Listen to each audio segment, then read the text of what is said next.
6h40 sur Sud Radio, la vie en vrai, celle de ses habitants qui habitent dans le département de la Seine-et-Marne, toujours en vigilance rouge, eau crue, conséquence de la tempête Kirk.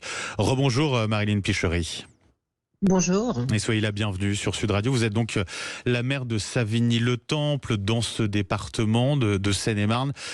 Vous avez plusieurs cours d'eau sur votre commune. La Seine n'est pas très loin. Comment s'est passée la nuit pour vous et vos administrés ?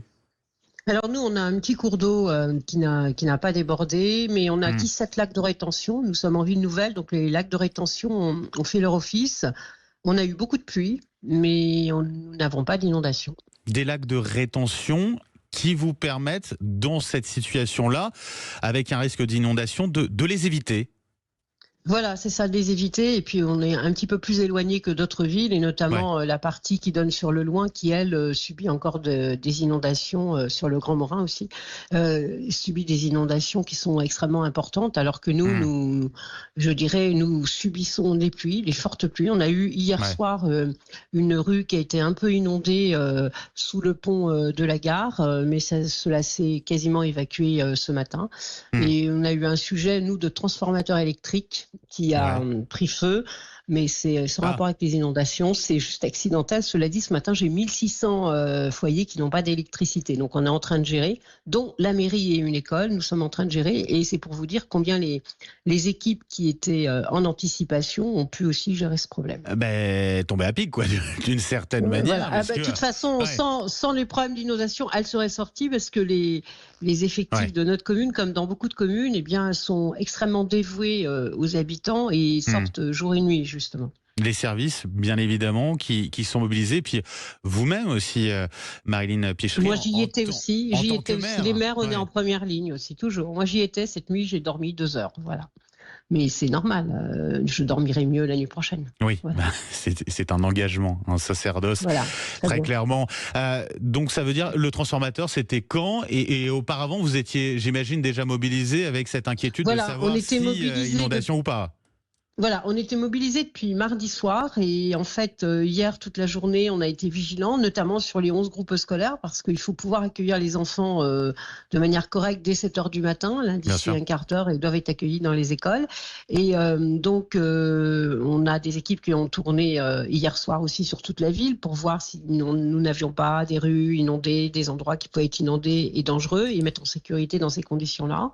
Et ce matin, j'ai une équipe de 2 personnes qui tournent sur les 11 groupes scolaires pour vérifier que les pluies de la nuit, qui ont duré jusqu'à environ 1h, 2h du matin, pour vérifier que les pluies de la nuit n'ont pas fait soit des infiltrations, soit d'autres désagréments au niveau du bâti. Et là, il recommence à pleuvoir sur notre partie. Vous avez déjà connu des pluies aussi intenses ou pas ? 2016, on a eu des inondations, et pour le coup là, on avait des riverains qui avaient eu des caves inondées, qui avaient eu différents... et d'ailleurs, nous aussi, sur les bâtiments publics, on a eu différents désagréments. Mais depuis 2016, non, autant de pluie comme cela, non, absolument pas. Chez nous, les sols sont quand même gorgés d'eau. Donc il faut être vigilant, et puis en fait on a aussi des bâtiments qui au bout d'un moment, c'est un petit peu comme les routes, comme la terre, finissent par absorber tellement d'eau que des infiltrations peuvent avoir lieu. Bah oui, ça faut vérifier, ça prend du temps, forcément. Bah oui. Bien sûr, bien sûr. Donc on est vigilant, mais ce matin, vous voyez, on a une équipe qui a tourné toute la nuit. Ce matin, ils sont sur les écoles, ils iront se coucher après. Ils sont sur les écoles pour vérifier et être sûr que il n'y a pas de difficulté particulière, et on a aussi géré ce problème de transformateur. Vous savez quand ça sera rétabli, le courant ? On espère normalement vers 7h, et je souhaite vraiment aussi saluer, j'en profite, Enedis qui est franchement excellent. On avait les pompiers, Enedis, la police, et vous voyez, le service public, c'est aussi ça. Les élus qui sont souvent à portée de baffe, notamment les maires, ils se lèvent la nuit aussi à 2h du matin pour aller auprès des administrés, puisqu'on a accueilli quelques administrés pendant un temps dans une salle communale. Vous voyez, ça, il faut savoir réagir en temps réel. C'est pas souvent ce qu'on pointe, et c'est un peu dommage. Donc c'est gentil aussi de pouvoir c'est l'occasion de pouvoir mettre tout le monde à l'honneur, et notamment les employés communaux dont on parle très souvent, les fonctionnaires territoriaux.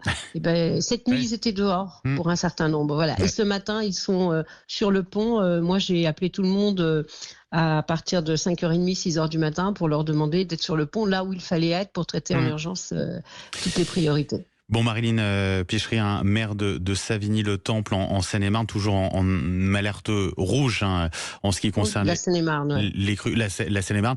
Bon, je vais vous laisser peut-être vous reposer un petit peu. Vous en avez bien besoin. Je vous remercie, et puis beaucoup de courage à tous mes collègues qui, eux, subissent des inondations dans certains villages et certaines villes de Seine-et-Marne, et au département également. Merci à vous. Merci à vous surtout. Merci, au revoir.